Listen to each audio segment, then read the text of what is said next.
बिजली नहीं होगी तो गांव में उद्योग नहीं चल सकते। मैं आपको बताता हूं कि आज बिजली न होने के कारण गांव की इकोनॉमी उद्ध्वस्त हुई है, क्योंकि देश में 60,000 मेगावाट बिजली की कमी है। अब बिजली की कमी एक अलग विषय है, इसमें आज आपके साथ मैं चर्चा नहीं करता। इसका कारण है कि wrong policies, wrong economic policies, bad and corrupt governance and visionless leadership, ये जो यूपीए और कांग्रेस पार्टी के देश को देन है, इसके कारण हमारे देश की हालत पैदा हुई है। We are a rich nation with a poor population. हमारा देश धनवान है पर जनता गरीब है। इसका पाप ये राज्यकर्ताओं का है, क्योंकि इन्होंने गरीबों को गरीब करने की योजनाएं जोरों से चलाई है। अब स्थिति ऐसी है कि ये बिजली जो है 24 आवर बिजली गाँव को कैसे मिले।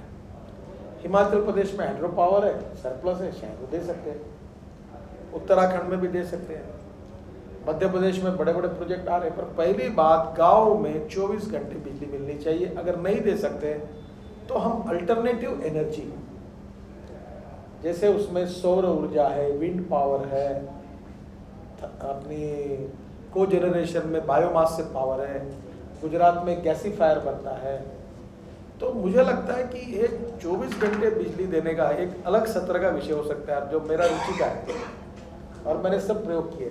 हाँ, तो मैं आपको इसमें एक दिन तो मैं ही चर्चा कर सकता हूँ वर्ल्ड में क्या हो रहा है। मैं पेट्रोल भी तैयार कर रहा हूँ, डीजल भी तैयार कर रहा हूँ, और हमारे आईआईटी के साइंटिस्ट ने अभी आपका जो cotton straw, rice straw, wheat straw से एविएशन, विमान चलने वाला पेट्रोल भी तैयार किया। हमारे गांव में बहुत संपत्ति है, वेस्ट इज गोल्ड। मैं हमारे कारपोरेशन का कचरा ठेकेदार से 21 रुपए टन के भाव से रोज 2,10,000 रुपए का कचरा खरीदता हूं और कैश पेमेंट करता हूं। कचरा बिजली बनाने के लिए लेता हूं 2,10,000 का। वो सेग्रीगेट करता है, प्लास्टिक अलग निकलता है, मेटल अलग, दो। तो गोल्ड, वेस्ट इज गोल्ड। आप जितना गंदगी पानी है वो अगर एक तरफ लाके अगर उससे मीथेन निकालेंगे तो मीथेन से आप कंप्रेस करके सीएनजी निकाल सकते हैं, और सीएनजी के साथ उसमें से H2SN सल्फर भी निकलता है और CO2 निकलता है। तो ये जो सल्फर निकलेगा ये हम एग्रीकल्चर में यूज कर सकते हैं। जो सीएनजी है उस पर ट्रक बसेस चला सकते हैं। अभी मैंने किट लाई है थाईलैंड से और एक ब्राज़ील से, जिसमें 70% सीएनजी और 30% डीजल पर ट्रैक्टर और ट्रक चल सकती है। तो ये जो मीथेन है ये आप तैयार कर सकते हैं। आप में व्हीट स्ट्रॉ है, राइस स्ट्रॉ है, कॉटन स्ट्रॉ, कोई भी कचरा, ये देखो ये दिल्ली है, नई दिल्ली, रोज मेरे चिंता का विषय, मैं घर से निकलता हूँ तो इतने पेड़ है, तो एक छोटे पावर टिलर है, आप देखो नई दिल्ली, ये पूरा ग्रीन वेस्टेज इकट्ठा करते हैं और फुटपाथ में बाजू जाकर जला देते हैं। मैं रोज सोचता हूँ कि मैं एक ऐसा ना करूँ कि इसको अपने बंगले में ला के एक खड्डा बना दूँ और इसमें डालूं कम से कम, तो इससे मीथेन बन जाएगा, तो मेरे घर की बिजली मुझे मिल जाएगी। पर ये क्यों जला देते हैं? तो अब टेक्नोलॉजी बदली हुई है। तो पहली बात है कि गांव में 24 घंटे बिजली पंप के लिए मिलनी चाहिए और गरीब के घर के लिए मिलनी चाहिए। तीसरी बात है कि गांव में स्कूल है क्या, वो स्कूल की हालत कैसी है? क्या आपने मंत्री करके कभी परीक्षण किया है कि स्कूल की स्थिति है कैसी है? मैं जो अनुभव करता हूँ, मैं आपके राज्यों के बारे में नहीं कह रहा हूँ, जो मेरे अनुभव पर मैंने देखा है, एक तो स्कूल की बिल्डिंग है तो टीचर नहीं है, टीचर है तो बिल्डिंग नहीं है, दोनों हैं तो विद्यार्थी नहीं है, और तीनों हैं तो पढ़ाई नहीं है। ये गांव की हालत ऐसी है कि ये किसान के बच्चे, गरीबों के बच्चे, दलितों के, आदिवासियों के बच्चे इंजीनियर डॉक्टर नहीं बनने चाहिए, और उनको अगर अच्छा एजुकेशन नहीं मिलेगा। दिल्ली के सीबीएस स्कूल में जो एजुकेशन मिलता है सेंट्रल कोर्स में, वो गांव के लड़के को नहीं मिलता। तो इंजीनियर, आईएएस ऑफिसर, डॉक्टर यहाँ से बनेंगे, वहाँ से नहीं बनेंगे गरीब के लड़के, दलितों के लड़के, आदिवासियों के बच्चे। तो पहली बात, अच्छा शिक्षा का प्रबंधन। अब मैं ये सवाल नहीं पूछता कि आपके पास कितनी टीचर की जगह खाली है, मैं थोड़ा हमारे राज्य में महाराष्ट्र की जानता हूँ। मेरे अंदाज से हर राज्य में जितने पोस्ट है, एक 4 वर्ग अगर चलते हैं स्कूल में, तो 1 टीचर है, 2 टीचर है, 2 को टीचर ही नहीं। तो आपने टीचर न देने के लिए हमारे यहाँ परिवार में हमने एकल विद्यालय का कंसेप्ट चला। हमारे यहाँ एकलव्य एकल विद्यालय करके मैं ट्रस्ट का अध्यक्ष हूँ। 450 एकल विद्यालय नक्सलाइट बेल्ट में चलाते छत्तीसगढ़ को का, और वहाँ अच्छा 550 टीचर्स का 3 दिन का अभी वर्ग हुआ। तो क्या हम हमारे परिवार के लोगों को ये एकल विद्यालय के मार्फत तो भी हम पहुँच सकते हैं, इसकी योजना बना सकते हैं, इसमें आप सोचो। दूसरी बात ये शिक्षा की व्यवस्था अच्छी होनी चाहिए। तीसरी बात शिक्षा कौन सी होनी चाहिए? 21वीं सदी जो है वो इंफॉर्मेशन टेक्नोलॉजी और बायोटेक्नोलॉजी की है। क्या हमारे बच्चों को हम विज्ञान, तंत्र विज्ञान, कंप्यूटर सिखा रहे हैं गांव के लड़कों को? लगभग कौन सी शिक्षा दे रहे हैं? उसको अपग्रेडेशन करने के लिए हम क्या कर सकते हैं? ये एकदम नहीं होगा, इसमें कठिनाइयां हैं।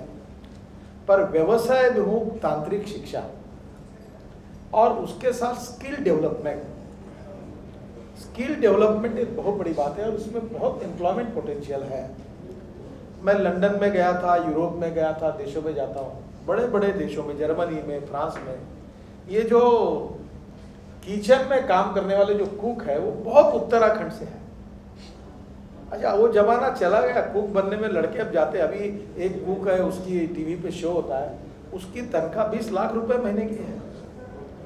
मैं चाइनीज फूड का शौकीन हूँ, तो मैं एक बार ताज लंचन होटल में गया था, तो वो कुक को घुमाते रहते हैं। तो चाइना से कुक आया था, तो वो आते हैं, पूछते आपको क्या चाहिए? तो वो केनियन बीन्स बड़ा फेवरेट डिश थी, मैं खाता हूँ। तो वो आया मुझे, तो मैंने कहा फ्राइड करके बनाओ। मैंने कहा कहाँ से? बोले मैं चाइना से आया हूँ। आपका तनख्वाह कितना है? मुझे डॉलर में बताया। वो 35 लाख रुपए महीना उसका तनख्वाह है। तो अच्छी रेसिपी तैयार करना, होटल मैनेजमेंट, हॉस्पिटल मैनेजमेंट, इतना बड़ा पोटेंशियल स्किल मैनेजमेंट में हमारे गांव के लड़कों को हम बना सकते हैं। इसमें अच्छी टेक्नोलॉजी, अच्छा रिसर्च, व्यवसाय विमुख तांत्रिक शिक्षण हम दे सकते हैं। केवल ITI में अभी आजकल महिलाओं में ये ब्यूटिशियंस का कोर्स है। पहले शहरों में वो क्या क्या बोलते हैं उसको, ब्यूटी पार्लर चलते थे। अब तो गांव में भी हेमा मालिनी और माधुरी दीक्षित करेंगे। वो भी चाहती है कि मैं बाल काटने के भी कितने इक्विपमेंट, इसमें एक ने मुझे अभी दिया, एक मशीन दिया शरीर पर बाल काटने का, फॉरेनर ने। उसने कहा कि कोई इंडियन देखो, मैंने ये टेक्नोलॉजी खरीद ली है 40 करोड़ में, और मशीन घूमता है तो बाल कटते के। तो हिंदुस्तान में कोई एजेंसी देखो, मैं इसको इसराइल का उद्योगपति था, मैं इसमें जाना चाहता हूँ। अरे कितना पोटेंशियल है। बाल अच्छे रखने के लिए महिलाओं में जो लड़कियां आप काम कर रही है, शादी में, मेरे लड़की की शादी हुई तो मेहंदी लगाने के लिए 15 महिलाएं आई थी और उसका 70,000 रुपये भी हुआ। 70,000 रुपये मेहंदी लगाने का। एक कंपनी मेहंदी का पैकेज तैयार करके टीवी पे जाहिरात करे, करोड़ों की मेहंदी बेच रही। अभी छत्तीसगढ़ में 800 करोड़ की इमली बेची थी। अब इमली का सॉस हो जाएगा तो 1200 करोड़ हो जाएगा। तो तुम जितना जाओगे टेक्नोलॉजी में नीचे में, तो गांव में अपरंपार उपलब्धता है, संपन्नता है, आवश्यकता है, योजक तत्र दुर्लभ। आप में अगर विजन है और योजना है, कुछ करने की इच्छा है, टेक्नोलॉजी लानी है, तो गांव स्वयं पूर्ण हो सकते, स्वावलंबी हो सकते हैं। तो मुझे बात दूसरी लगती है कि इसमें से पानी के साथ बिजली, रोड, ये 3 होने के बाद हम लोग शिक्षा के तरफ ध्यान दें। दूसरी बात, हर गांव में एक श्मशान भूमि रहनी चाहिए, मोक्ष धाम। अब ये भी बहुत वायबल प्रोजेक्ट है। मैंने हमारे यहाँ 5-7 श्मशान भूमि 3 स्टार होटल जैसी बनाई, मैं जब मंत्री था।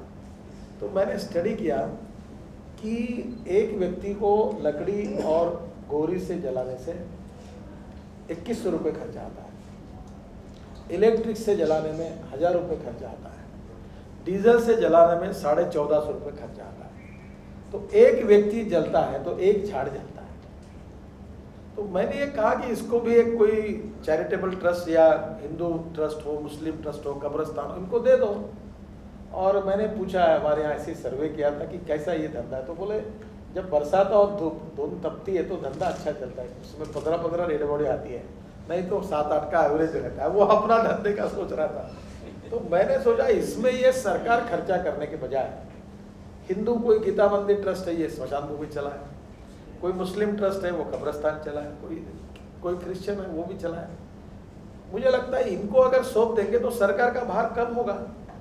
और धीरे धीरे अगर लोग उसमें, अगर गैस पे भी आई है, गैस ज़्यादा सस्ता है, जैसे CNG 40 रुपये किलो लीटर है, 40 रुपये किलो है, तो डीजल 67 रुपये है, पेट्रोल और महंगा। पेड़ का इन्वायरमेंट के हिसाब से पेड़ को जलाना उचित नहीं, फिर भी वो श्रद्धा का प्रश्न है। मुझे लगता है अभी बाढ़ आपटे जी का निधन हुआ तो हमने उनका जो अंत्य संस्कार है वो इलेक्ट्रिक फर्नेस में किया। तो धीरे धीरे हमारे देश में इन्वायरमेंट और इकोलॉजी के दृष्टि से हम लोग पेड़ को बचाएं, तो हम लोग लोगों को कहने की कोशिश करें कि भाई विज्ञान का दृष्टिकोण है, हमें पेड़ों को बचाना चाहिए। फिर भी किसी की श्रद्धा होगी तो ठीक है, लकड़ी से जलाएं।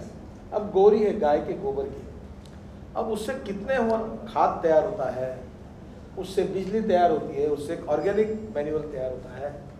तो एक गाय, एक नीम का झाड़ और एक परिवार चल सकता है।